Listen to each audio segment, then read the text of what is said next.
Hola amigos, esto es Ahora Ciudad Real. Saben que pueden vernos de martes a viernes de 4 a 5 de la tarde y a partir de las 9 de la noche en redifusión. Como acaban de ver, nos acompaña el médico Álvaro Santos, especialista, entre otras cosas, en hipnosis clínica. Con él vamos a ver las bondades de la hipnosis o los bulos que hay en torno a esta especialidad. Pero como decimos, vamos a empezar con la hipnosis clínica. Está con nosotros el doctor Álvaro Santos. Álvaro, bienvenido a los estudios de IMAX Televisión. Muchas gracias, buenas tardes, Julio.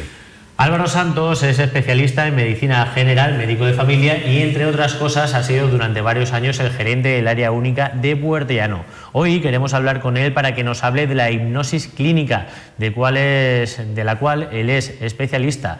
Álvaro, ¿qué es la hipnosis clínica? La hipnosis clínica es una ayuda que utilizamos los médicos, los profesionales sanitarios, los psicólogos para tratar más rápidamente a nuestros pacientes en algunas patologías y en algunos síntomas que presentan. En realidad la hipnosis había que definirla bajo dos puntos de vista. La hipnosis que es científica, la hipnosis de investigación, porque hay muchos profesionales de la hipnosis que se dedican actualmente a investigar en hipnosis, cosa que es muy importante, por lo que decías antes, para quitar esos bulos, esos mitos que la población tiene sobre la hipnosis, y luego está la aplicación propia de la hipnosis clínica. ¿Cómo definiríamos la hipnosis clínica? Es complicado, es difícil. De hecho, hay varias definiciones y sociedades científicas que no se ponen de acuerdo a la hora de definirla. Pero en realidad yo diría que la hipnosis es un conjunto de procedimientos que empleamos para modificar las percepciones, las sensaciones, las emociones que tiene el paciente, de tal forma que en su organismo se segreguen una serie de sustancias y se produzcan una serie de hechos que ayuden a mejorar su patología, a mejorar su enfermedad. Sería una forma simple de definir lo que es la hipnosis clínica. ¿Tiene que ser médico el hipnotizador, por decirlo así? Digamos que tiene que ser profesional de la salud. Puede ser médico, puede ser enfermera, puede ser psicólogo. De hecho, hay muchos psicólogos que practican la hipnosis clínica. Puede ser odontólogo en la odontología, para quitar el miedo, por ejemplo, el pánico que la gente tiene a ir al odontólogo, incluso en el tratamiento del dolor, aunque lógicamente se pone anestesia a la hora de intervenir de una intervención odontológica. Pues también son profesionales que podrían practicar y podrían poner en marcha como ayuda la hipnosis clínica. Yo me imagino, doctor, que tiene que haber como una guerra, ¿no?, por decirlo de esa forma, entre la hipnosis clínica y el típico hipnotizador, ¿no?, la persona que duerme al paciente, lo que vemos en la televisión. Hombre, yo creo que guerra no hay. Lo que pasa es que la hipnosis de espectáculo, que es a la que se refiere, pues no hace un buen servicio a lo que es la hipnosis clínica. La hipnosis clínica es algo serio, lo otro es espectáculo. Es decir, cuando vemos en televisión o vemos en algún otro lugar al típico hipnotizador que con una simple palmadita te duerme, o que puedes hacer cosas que en tu vida normal no harías, pues bueno, no deja de ser espectáculo. Yo quiero decir ante esto que esto sí que encaja bien en los mitos de la hipnosis, porque la persona que es hipnotizada nunca pierde la voluntad. Si vamos al espectáculo parece como si perdiera la voluntad, se ponen a hacer la gallina o ponen a hacer otra serie de cosas que va en contra de lo que esa persona haría en su vida normal. Lo que pasa es que la hipnosis en la etimología viene de la palabra griega hipnos, que significa sueño. Fue Braithe que definió y vio que como se produce un estado de relajación en general, pues se podía identificar con el sueño, pero no te duermes, no te puedes dormir en la hipnosis. ¿Y realmente qué le pasa a nuestro cerebro cuando estamos hipnotizados? Difícil. ¿Quién pudiera saber exactamente lo que ocurre en el cerebro y cómo funciona? Es un órgano de mucho estudio, pero el gran desconocido, ¿no? Date cuenta lo que conocemos ahora mismo de nuestro cerebro. Sí que hay estudios, y hablaba antes al principio cuando hablaba de esa hipnosis científica, de esos investigadores que están haciendo investigaciones sobre la aplicación de la hipnosis, por ejemplo, en el tratamiento del dolor. en el tratamiento de la ansiedad, del estrés, pues sí que hay estudios ahora mismo a través de neuroimagen, a través del PEC, que se ve que hay modificaciones en las ondas cerebrales que nos indican que la hipnosis está haciendo algo. A través de la hipnosis se segregan una serie de sustancias que actúan en nuestro organismo y nos producen una serie de cambios. El cómo no lo sabemos todavía. Para eso están las investigaciones y para eso está ese avance que tenemos que seguir consiguiendo con la hipnosis. Yo te pondré un ejemplo para que se entendiera bien la hipnosis. Por ejemplo, ¿te gustan las películas de terror?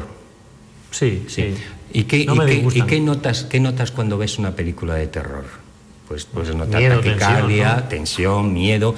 ¿Qué harías tú si no quieres seguir viendo esa película de terror, por ejemplo? Pues quitarlo y ya está. Pues en la hipnosis pasaría lo mismo, ¿eh? Es decir, si no me gusta lo que estoy viendo, pues me marcharía, nunca pierdes la voluntad. Sin embargo, cuando tú ves una película de terror, las reacciones que tienes son automáticas totalmente, ¿no? Tú has ido voluntariamente a ver la película de terror, pero luego las reacciones que se producen en tu cuerpo y que te hacen tener taquicardia, sudoración, etcétera, son voluntarias. Sí. Pues en la hipnosis ocurriría lo mismo.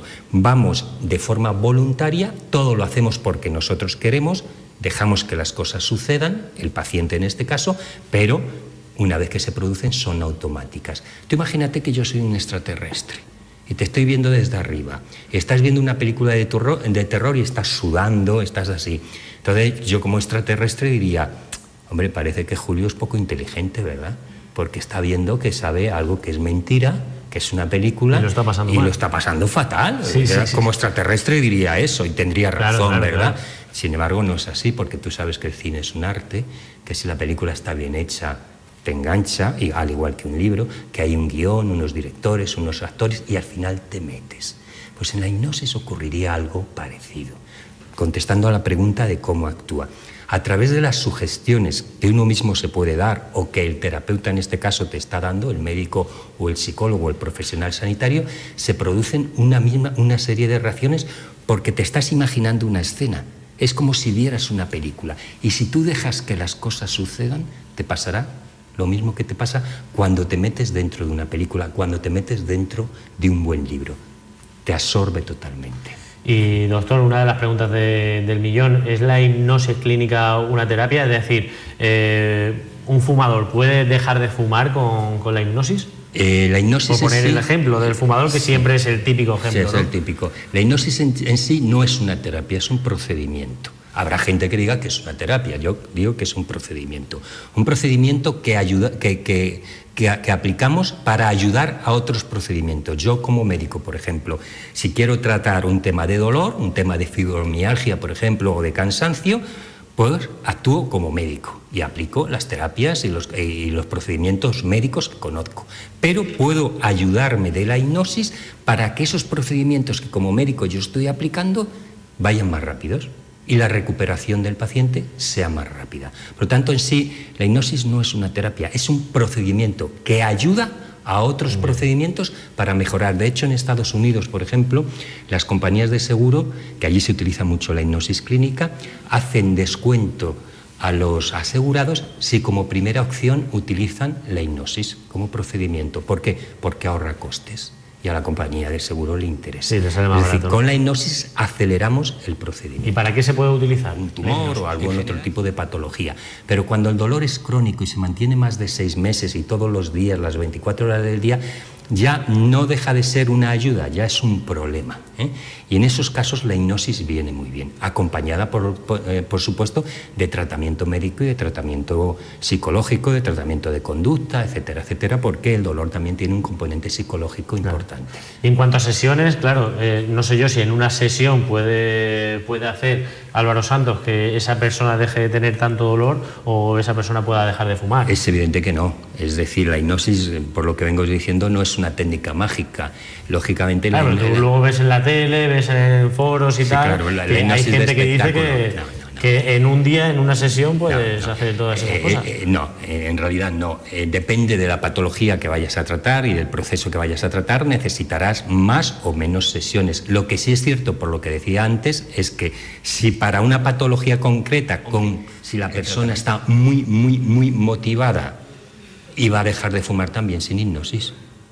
¿Me entiendes? Sí, es decir, le aplico la hipnosis, lo único que estoy haciendo es ayudarle porque está muy motivada. Sí, me imagino también que se lo tiene que creer, esto de la hipnosis, la persona, ¿no? Sí, pero para eso hay que explicar muy bien lo que es la hipnosis, quitar todos los mitos de la hipnosis, por ejemplo, lo que hablábamos antes, que no te quedas dormido, que nunca pierdes la voluntad, que nunca pierdes el control, que no te dejan en manos de la persona que te está hipnotizando. Y algo muy importante, que lo más importante de la hipnosis es la persona que es hipnotizada.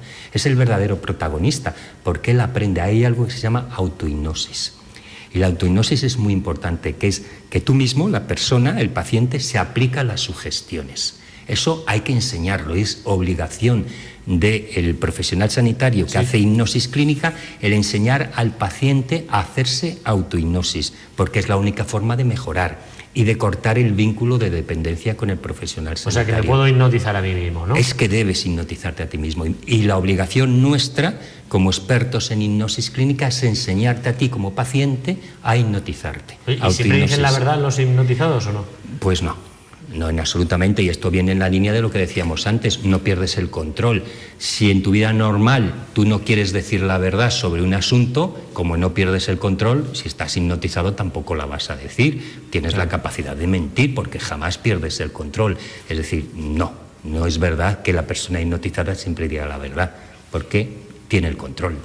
Estando bajo la hipnosis, puedo recordar eventos del pasado que tengo olvidados porque están reprimidos, disociados o ocultos de mi consciente. ¿Es terapéutico recordarlo? Cosas que te han pasado en el pasado, ¿para qué te va a servir eso? Desde mi punto de vista, terapéutico, no sirve para nada. Pero sí puede ser peligroso. ¿Por qué? Porque lo que podemos recordar del pasado no tiene por qué ser cierto. Se fabula muchísimo. De hecho, Amenábar hizo hace poco una película que se llamaba Regresión, que trataba sobre un hecho real de una violación, y al final se demostró que la persona a la que habían hipnotizado y habían hecho una regresión al pasado, pues todo lo que contó era mentira. Él se lo creía, porque también depende de la habilidad del hipnotizador. Yo te voy a hacer una pregunta. Si yo ahora a una mujer la llevara al pasado y le voy a decir que la voy a llevar al pasado y estoy investigando un hecho, por ejemplo, de violación en la infancia, es muy distinto que como terapeuta le diga ¿qué estás viendo? En una supuesta regresión a los 5 años, por ponerte un ejemplo, a que le diga fíjate a dónde está mirando tu padre. ¿Notas la diferencia? Las investigaciones dicen que es muy difícil asegurar que eso vaya a la verdad o no vaya a la verdad. ¿Y qué opina el doctor Álvaro Santos sobre la hipnosis que sale en la televisión? ¿Esto hace daño a lo que es la hipnosis o la percepción que usted tiene? Pues sí, lo decíamos al principio de la entrevista, es la hipnosis típica del espectáculo y en estos casos no aporta nada a lo que es la hipnosis clínica. Yo creo que todos los profesionales sanitarios que nos dedicamos a la hipnosis tenemos que seguir defendiendo esta especialidad. Lo que pasa es que es verdad que como que no está muy regulado, ¿no? La hipnosis clínica, ¿no? No está regulada, salió concretamente en España la quitaron de la cartera de servicios en el año 2006. Yo diría a los pacientes, un consejo les daría, que siempre que acudan a un profesional que dice que hace hipnosis, que se fijen que sea un profesional sanitario. Nosotros ponemos nuestro número de colegiado. Yo pongo mi número de colegiado como médico. Muchas veces me preguntan, ¿hay un código deontológico en la hipnosis? Y yo digo, no lo sé, yo lo tengo como médico. Y como médico que aplico la hipnosis clínica, tengo mi código deontológico y tengo mi número de colegiado. Entonces yo recomendaría que siempre se pongan en manos de un profesional sanitario. Creo que estoy hablando de que la hipnosis clínica es algo muy serio que tenemos que defender como una herramienta muy potente para el tratamiento de los pacientes. Médicos, enfermeras, psicólogos, odontólogos, fisioterapeutas, es decir, todo aquel profesional que tenga que ver con el mundo sanitario. Claro, estamos hablando, doctor, de esta hipnosis clínica. Usted pues me está diciendo que sí, que es muy bueno, pero todo aquel que nos esté viendo ahora mismo también puede estar diciendo, a ver, no será tan bueno cuando no está dentro de... Está claro. Y ahí sí que viene a lo que decíamos antes, se sacó de la cartera de servicios, estaba incluida en el 2006 por el tiempo que lleva el practicar la hipnosis clínica, pero lógicamente ahí sí que tenemos que luchar y ahí sí que hay un campo abierto en la investigación y hay que agradecer a los profesionales sanitarios, psicólogos sobre todo, que están investigando en el campo de la hipnosis, por ejemplo, la ansiedad y el estrés lo tienen muchísima gente y lo tratamos en mi consulta como médico de familia a diario. Pues con hipnosis el ahorro podía ser increíble. Para el sistema público, para las arcas públicas, aplicar la hipnosis, por ejemplo, a esos dos temas, ansiedad y estrés, supondría un ahorro increíble. Mitos sobre la hipnosis, pero poco a poco, y gracias por invitarme a este programa, porque contribuye a esclarecer un poquito lo que es la hipnosis clínica. Cuando lo explicamos en la consulta, la gente está muy tranquila, la gente sabe que tiene el control, sabe que tiene la voluntad, sabe que no va a ocurrir nada anormal y sabe que la hipnosis le puede ayudar. Pues doctor Álvaro Santos, que es un placer que esté aquí con nosotros, que nos haya enseñado tanto, ¿no?, sobre esto, sobre la hipnosis clínica, y a ver si le podemos invitar de aquí a varias semanas y podemos seguir profundizando sobre este asunto, porque la verdad que es muy interesante. A vuestra disposición, muchas gracias, Julio. Muchísimas gracias por estar aquí.